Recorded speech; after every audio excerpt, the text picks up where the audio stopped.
Muito obrigado, Esper. Boa tarde a todos. Vou fazer uma breve revisão do que a gente tem sobre isso, até para contextualizar o tema, e depois a gente passa aos resultados. A terapia antirretroviral apresentou resultados sem precedentes, né? Eu acho que é uma das coisas mais bem-sucedidas na história da medicina, e hoje a gente pode dizer que nós podemos tratar praticamente todo mundo com a chance de sucesso extremamente elevada. Isso com as novas drogas, as novas classes de drogas que foram introduzidas no nosso arsenal terapêutico. E os desafios para a era atual já são, primeiro, expandir o acesso a essa terapia em lugares onde recursos são menos abundantes, portanto, ter mais drogas onde elas são mais necessárias, tipo o continente africano e outros países mais pobres. A questão da erradicação, onde o avanço tem sido lento, mas constante, e a gente já vislumbra no horizonte a possibilidade de eliminação do vírus no futuro, que eu espero que seja próximo, mas surgiram alguns novos desafios que a gente tem que enfrentar, como, por exemplo, a morbidade não associada ao HIV propriamente dito. Se na era inicial da epidemia nós tínhamos problemas basicamente de morbimortalidade, decorrente de imunocomprometimento dos pacientes e infecções oportunistas, hoje a questão nós temos, essa parte está razoavelmente controlada, mas os pacientes morrem mais do que a população normal, mas de causas não infecciosas. E isso, na verdade, aparentemente, a inflamação e, consequência dela, o envelhecimento acelerado pode desempenhar um papel importante. Uma questão é se a terapia antirretroviral, portanto, traria o indivíduo de volta à normalidade imunológica. E, na realidade, essa é a questão que se põe hoje quando a gente fala num paciente que está imunologicamente suprimido, ou virologicamente suprimido, com uma boa restauração imune, mas que continua morrendo de outras causas. Um estudo fundamental para isso foi o START, que mostrou que, na verdade, não era bom ter vírus circulando e que, mesmo em pequena quantidade, esse vírus podia desencadear uma resposta inflamatória que poderia trazer problemas no longo prazo para o paciente. E a questão é que, na verdade, pelo menos até recentemente, nós podíamos dizer que boa parte dos pacientes, mesmo virologicamente suprimidos, não apresentavam a restauração de níveis de CD4 ao que era anteriormente, a normalidade. Então, esse estudo já é um pouco mais antigo, hoje a gente tem alguns dados mais recentes que talvez vá modificar isso, mas que mostrava que aproximadamente 40% até 60% dos pacientes não atingiam um nível de CD4 acima de 500, que era o mínimo considerado adequado para essa população. Isso talvez explicasse por que a expectativa de vida parecia menor nessa população tratada, mesmo virologicamente suprimida, do que na população geral. Isso tem mudado, e hoje está muito claro, na verdade, que isso vai depender do momento que nós começamos a introduzir a terapia antirretroviral. Se nós retardamos o início da terapia, isso significa menor chance de atingir uma normalidade de restauração imunológica e mais chance de morrer de outras causas. Mas hoje, na verdade, é interessante que alguns estudos mais recentes mostram que o indivíduo com AIDS, tratado precocemente, a expectativa de vida dele passa, inclusive, a superar aquela da população soronegativa. Provavelmente porque esse indivíduo está sob cuidado médico constante e elimina outras causas de mortalidade e morbidade que a população normal, que não está sendo acompanhada regularmente por um médico, acaba tendo. Uma coisa que chama atenção como consequência desse novo quadro, pacientes vivendo mais por mais tempo, é que a mortalidade mudou significativamente. Esse quadro, que é da Corte Suíça, na verdade, ou a NRS, na Europa, mas que foi reproduzido também em várias outras cortes no mundo inteiro, mostra que a AIDS, basicamente, hoje, a morbimortalidade se resume muito mais, se restringe muito mais a fenômenos não infecciosos. E no Brasil, eu não coloquei aqui para não estender muito, mas o Cheta e o grupo dele no Rio publicaram no PLOS o ano passado, que, na verdade, nós temos um aumento de mortalidade no paciente com HIV, mais decorrente de diabetes, câncer, tuberculose e doença cardiovascular e falência hepática do que na população geral soronegativa. Um aumento significativo, então, mostrando que em nosso meio também esse quadro acaba se tornando uma realidade bastante frequente. A gente pode dizer que, na verdade, o tratamento com HAART, você tem um reservatório de CD4 que vai reconstituir em duas fases.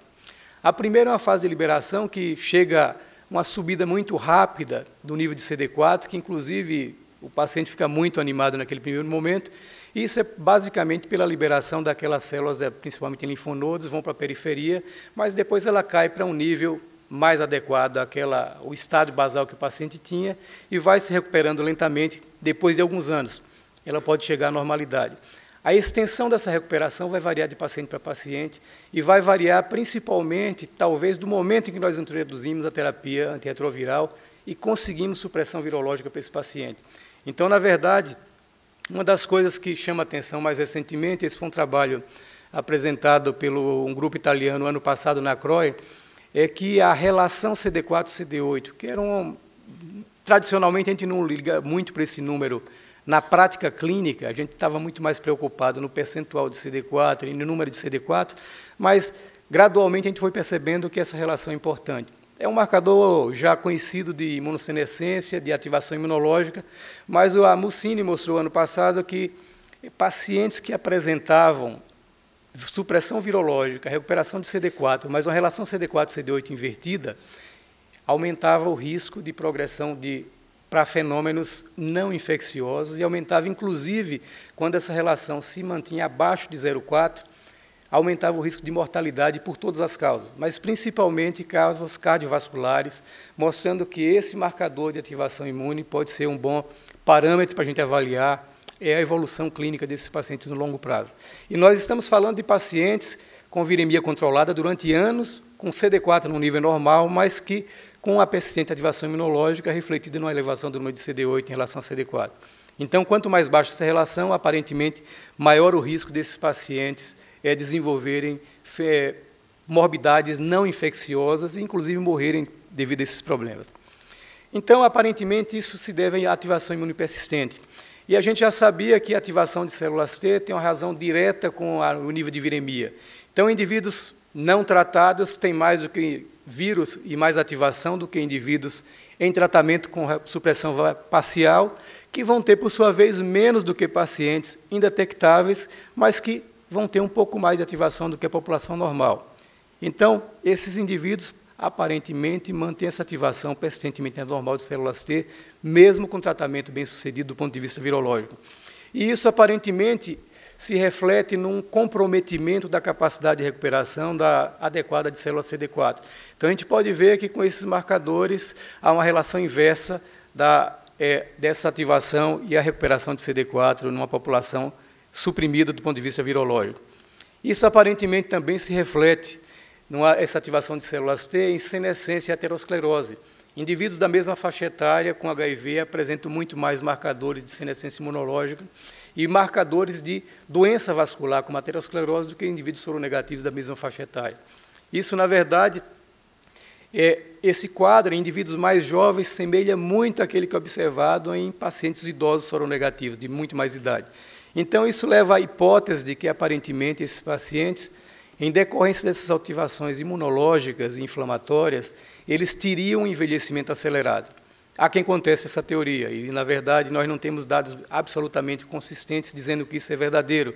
E até um editorial, 2 anos atrás, mostrava, será que nós temos envelhecimento acelerado ou conclusões prematuras? Porque, na verdade, os dados variam um pouco, mas, aparentemente, não há dúvida de que há ativação imúnica persistente e a inflamação decorrente podem comprometer, de algum modo, a sanidade completa desses pacientes no longo prazo.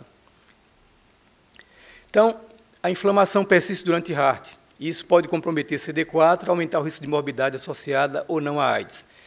Quais seriam as causas potenciais dessa inflamação? Uma delas é que o próprio HIV. Então, aparentemente, a replicação viral, mesmo em quantidades quase indetectáveis, pequenas, e a gente sabe que a maioria dos pacientes tem uma viremia de baixo nível de 3 a 6 cópias, por exemplo, por ml, seria eventualmente capaz de propiciar os fatores que desencadeariam essa resposta imune. Aparentemente, isso não é alterado com a intensificação com a terapia antirretroviral. Já se tentou usar raltegravir, por exemplo, maraviroc, que os resultados têm sido meio frustrantes ou contraditórios, o que mostra, aparentemente, que nós não conseguimos eliminar esse foco de ativação. E, na verdade, isso provavelmente em decorrência de que nós temos... Desculpe, eu estou falando esse tempo inteiro e está esse slide aqui. Eu olhando só para cá e não olhei para a tela. Me desculpem, porque eu acho que eu estava usando o passador aqui, ele não estava... Que aqui no computador está passando todo.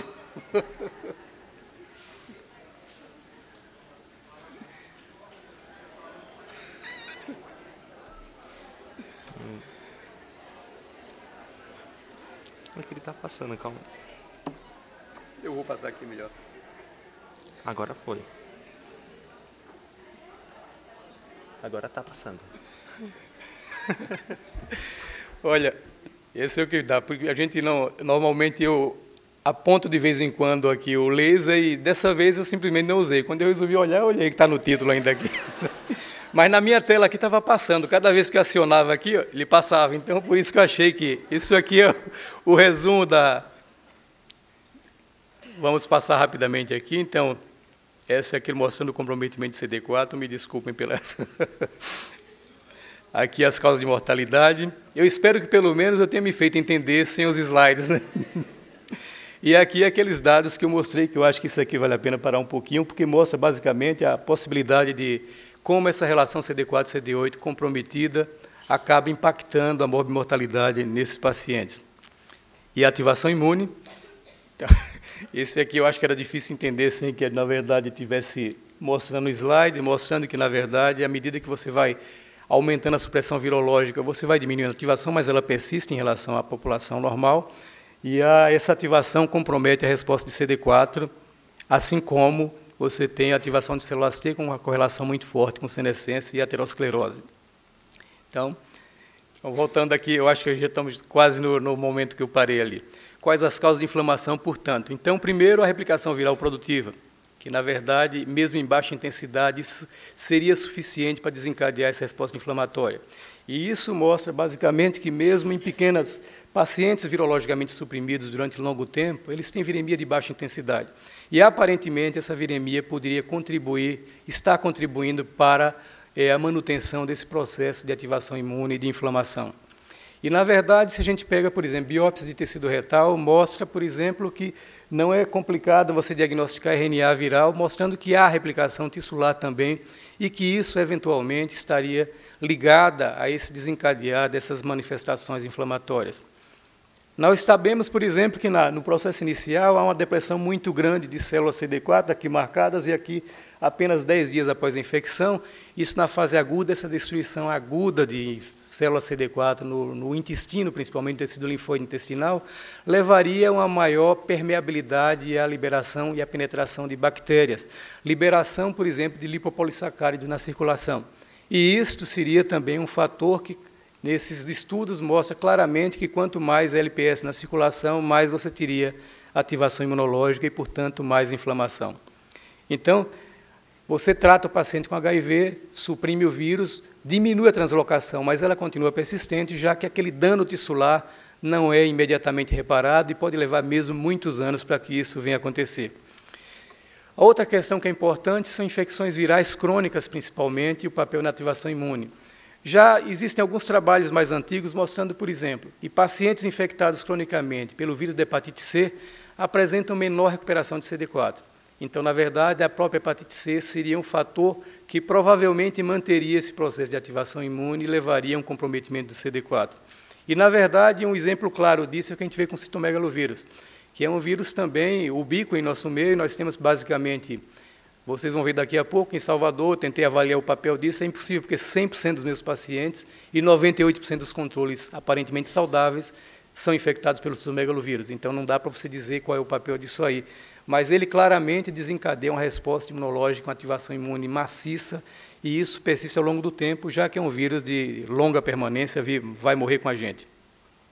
Então, algumas questões pendentes nessa imunossenescência da AIDS. Primeiro, qual o grau de associação desses marcadores de senescência de células T e os desfechos clínicos?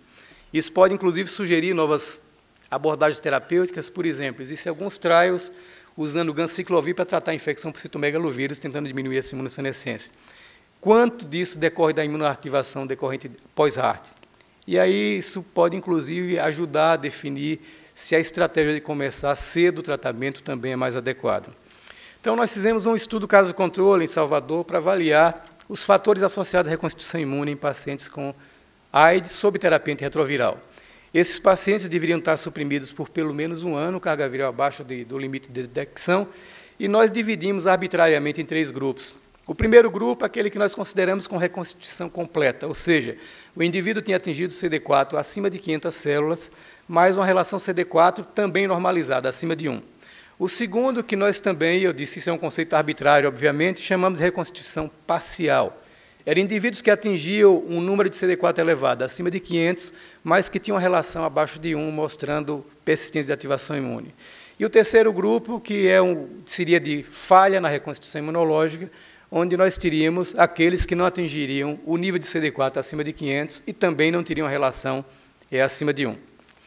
E o que nós observamos nesses pacientes? Na verdade, isso aqui, os dados demográficos dele, a gente vê que, de cara, chama atenção uma coisa relacionada ao sexo. Então, o sexo masculino foi muito mais frequente no grupo que não teve reconstituição do que nos outros dois grupos, e essa relação foi estatisticamente significativa. Não observamos nenhum achado associado, por exemplo, à via de infecção, e muitos estudos mostram que pacientes mais velhos têm uma maior dificuldade de reconstituição imunológica. Nesse estudo aqui, na verdade, embora a população tenha sido na faixa de 45, 47 anos, não houve diferença quando comparado os três grupos. E quando nós avaliamos outros dados, aqui os dados de laboratório, uma coisa que chama atenção e que também foi significativa nesse primeiro momento foi o nadir de CD4.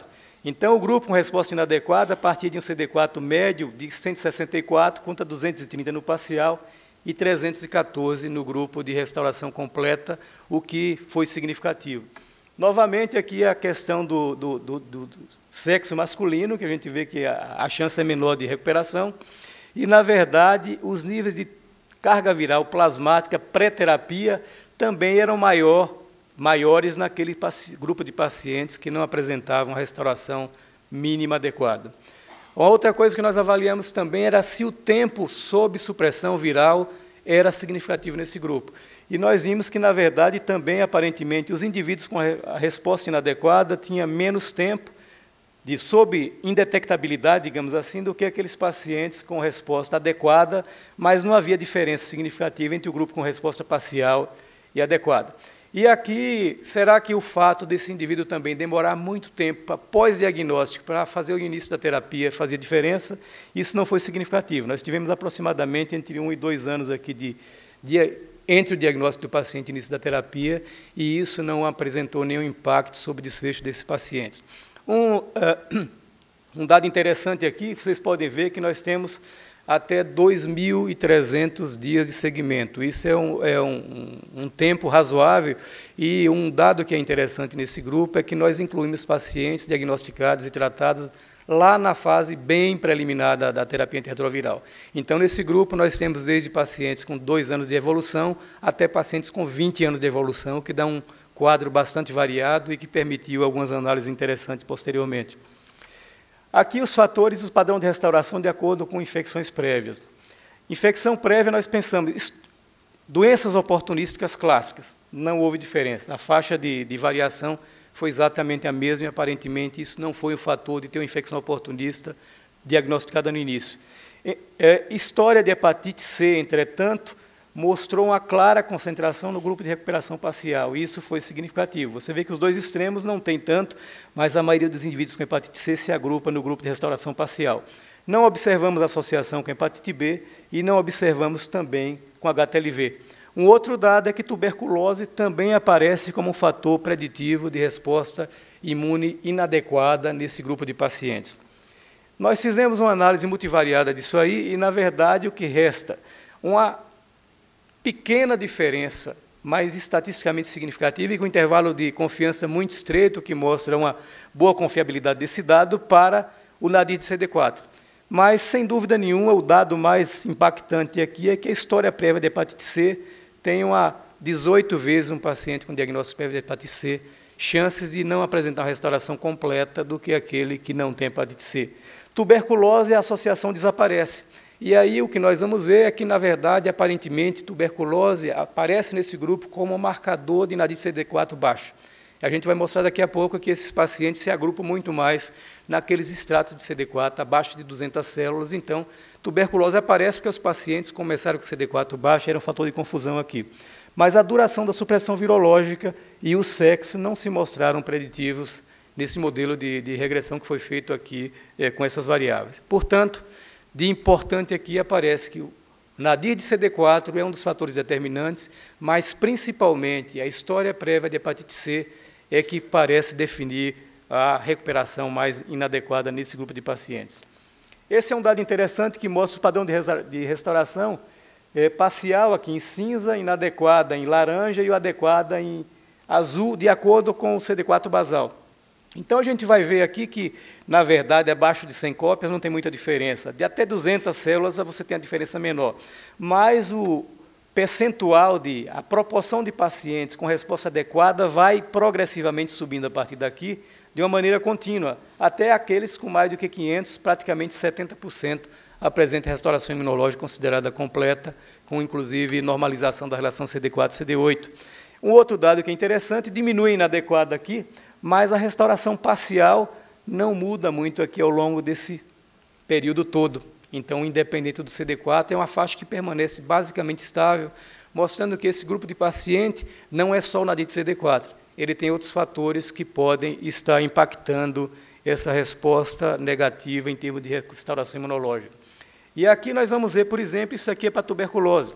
Aqui nós temos a faixa de CD4, aqui percentual, e aqui, na verdade, do lado esquerdo, resposta inadequada, no meio, resposta parcial, e aqui adequada. E a gente vai ver que o grosso dos pacientes vai pegar, de resposta inadequada, vai pegar com CD4 abaixo de 200 cópias, células. O que, como eu disse para vocês, então, o tuberculose, aparentemente, nesse grupo, é um fator de confusão que, basicamente, sinaliza para a gente que esses indivíduos começaram o tratamento muito mais tardiamente, com o CD4 mais baixo em relação à demais população. E, por outro lado, aqui para a hepatite C. E a gente vê aqui o contrário. Você vê claramente uma aglomeração, um agrupamento de todos os pacientes. Em azul é quem tem hepatite C, em verde é quem não tem, no grupo de restauração imunológica inadequada. Você praticamente não vê isso no que não conseguiu CD4 alto e, ao mesmo tempo, nos que conseguiram CD4 normalizar, praticamente não tem hepatite C. Então, a moral da história que a gente entende aqui. Aparentemente, ao contrário dos estudos anteriores, relatando um comprometimento da recuperação numérica de CD4, o nosso estudo mostrou que eles não têm problema em recuperar o CD4. A boa parte desses pacientes está com CD4 acima de 500 células.